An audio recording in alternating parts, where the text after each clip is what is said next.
노상원 전 사령관의 행적에서도 엿볼 수 있습니다. 이분 아시는 것처럼 안산보살로 무속인으로 살았었지 않습니까?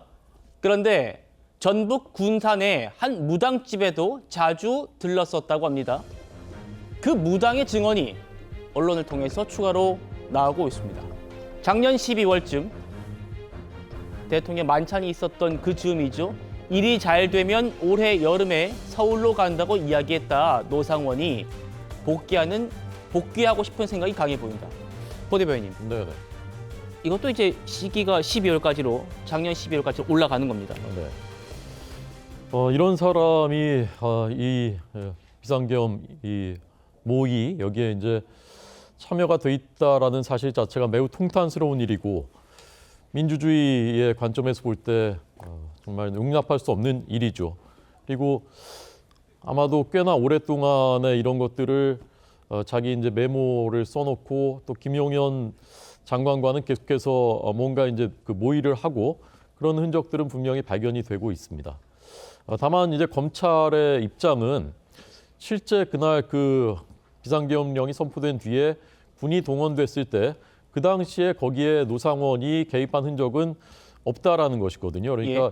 이 쿠데타 그 비상계엄령 선포 과정에서의 거기에서의 이제 주도적인 역할이라기보다는 배후 조언그룹이다라고 이제 파악을 하고 있는 것 같습니다. 그래서 지금 저 사람의 그 뭐 메모에서 나왔던 것이라든가 저 사람의 언행들이 그대로 이제 비상계엄령 선포에 직접적으로 반영이 됐다를 이렇게 보는 것은 속단인 것 같고요. 그게 어느 정도 예컨대 김용현 장관을 통해서 윤석열 대통령한테까지 영향을 미쳤는지 아니면 실제로 어떤 계획에 그것이 반영이 됐는지 이런 것들은 수사를 통해서 사실관계를 밝혀야 되는 것이라고 생각하고요. 그것은 이제 법률적인 그 관점에서 보기에 그렇고 어쨌건 이렇게 주술, 역술 이런 것들이 이 국정에 영향을 어떤 식으로건 미치고 저런 행적들이 드러나고 있는 것 자체가 예.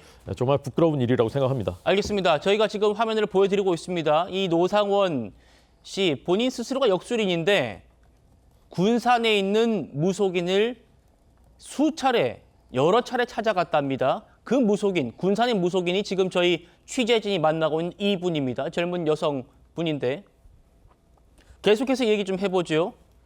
자, 그에 앞서서 어제는 노상원 전 사령관의 집에서 발견된 수첩이 아주 큰 화제였는데 오늘 새벽에 이 노 전 사령관 구속 상태로 검찰에 넘겨졌습니다. 그 모습 화면으로 만나보시겠습니다. 이 양반의 수첩에서 수거 대상을 일종의 격리한다. 정치인, 언론인, 종교인 등에 대해서 수거 대상이다라고 이야기를 하셨는데요. 사살이라는 표현이 있었습니까? 지금 말씀하시는 게 네. 거의 뭐 그 저희가 조사한 사실이 거 부합한다라고 보면 되겠죠. 부합합니다. 수첩에 누구 사살하라고 썼습니까? 수첩 메모 내용 누구와 상의했습니까? NLL 북한 공고는 어떻게 유도하려고 했습니까? 비상계엄 윤 대통령이랑 직접 소통했습니까? 수사단 별도로 꾸리려고 하신 건가요? 계엄 후에 어떤 역할 맡으려 하셨나요? 대응 해제 2차 계엄도 모의하셨나요? 자, 노상원 씨의 가장 최근 모습 오늘 볼 수 있었는데 보시다시피 기자들 질문하는데 답은 하지 않고 기자를 또 빤히 쳐다보는 그런 모습 볼 수 있었습니다. 저 노상원 씨가 계엄 주동자, 계엄 설계자로 꼽히는 저 노상원 씨가 군산 무속인을 여러 번 찾아갔습니다. 이 군산 무속인의 증언을 계속 전해드릴 텐데요. 김용현 전 장관을 활용해서 명예회복을 하겠다는 의지를 보였답니다. 그 무당의 증언입니다. 군인들과 준비 중인 일이 있다. 준비 중인 일이 있다. 군인들과. 이 일만 잘 끝나면 대통령실에 들어간다. 내가 대통령실에 갈 수 있겠느냐? 내가 다시 청와대에 들어갈 만한 일이 생길 것 같은데 거기에 김용현이라는 사람이 가장 큰 힘이 있는 사람이라서 이 김용현이 최고 높은 자리, 장관에 올라갈 수 있느냐? 내가 청와대에 다시 복직하려면 김용현이 잘 돼야 한다. 이런 얘기를 했다는 겁니다. 구자령 변호사님.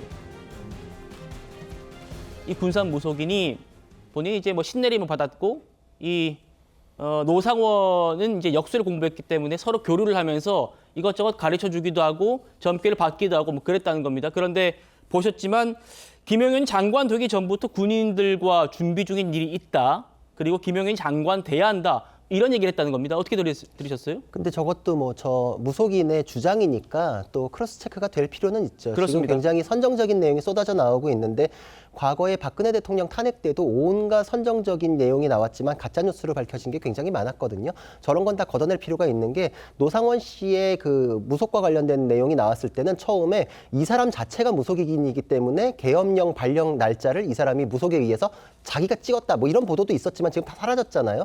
그러고 내용을 보니까 본인의 운명도 본인이 알 수가 없어서 무속인을 찾았다라고 하면 이 사람은 무속인으로 보기도 어렵죠. 노상원 씨는 그냥 역술에 관심이 많았던 사람이다. 아마 이렇게 보는 게 맞을 것 같고 무속인과 동업을 했다는 거, 그 정도까지가 팩트로 보이고, 그러니까 무속인의 주장도 다시 한번 교차 검증을 통해서 나아갈 필요는 있다. 한 가지 엿볼 수 있는 것은 자신이 군인들과 하는 일을 통해 가지고 복귀하려는 의지를 강하게 보였던 것, 그것이 민간인 신분임에도 불구하고 계엄에 깊숙이 관여하는 계기가 됐다. 요 정도까지는 다른 사정과 맞닿아 있기 때문에 요건 팩트로 볼 수 있겠다. 그렇지만 그 나머지 얘기들은 일방의 주장에 불과하기 때문에 아직 물적 증거나 진술에 의해서 확인된 것은 아니거든요. 요건 굉장히 선정적인 부분이기 때문에 우리가 사안을 제대로 보는 것과 별개로 좀 이게 논리를 휩쓸어 버리는 그런 안 좋은 얘기가 될 수 있거든요. 그렇기 때문에 그 부분에 대해서도 정확히 짚을 필요가 있고, 예. 그리고 노상원 씨의 수첩에 나오는 얘기도 굉장히 자극적이지만 개인 차원의 아이디어인지 이게 반영이 됐는지는 알 수 없어요. 예전에 박근혜 대통령 탄핵 때 안종범 수첩이 굉장히 유명했었는데 그건 네. 박근혜 대통령의 발언을 받아 적은 것이기 때문에 스모킹건이 됐었던 건 맞은데 요거는 노상원 씨가 개인 메모를 한 거거든요. 이게 지금 위로 올라가서 수용이 됐는지 아닌지는 전혀 밝혀진 바가 없어요. 최근에 뭐 민주당의 노정면 의원 같은 경우에는 5명 장관 탄핵하겠다. 이거 나중에 개인 차원의 아이디어다 이러잖아요. 받아들여지지 않으면 그냥 개인 차원의 아이디어이듯이 이 노상원 씨의 수첩도 그 정도 차원이기 때문에 다른 것에 의해서 그것이 수용이 됐는지 진행이 됐는지까지 나오면 그때 논의될 필요가 있다. 현재로서는 너무 선정적으로 소비되는 면이 있다. 이걸 지적하겠습니다. 그렇습니다.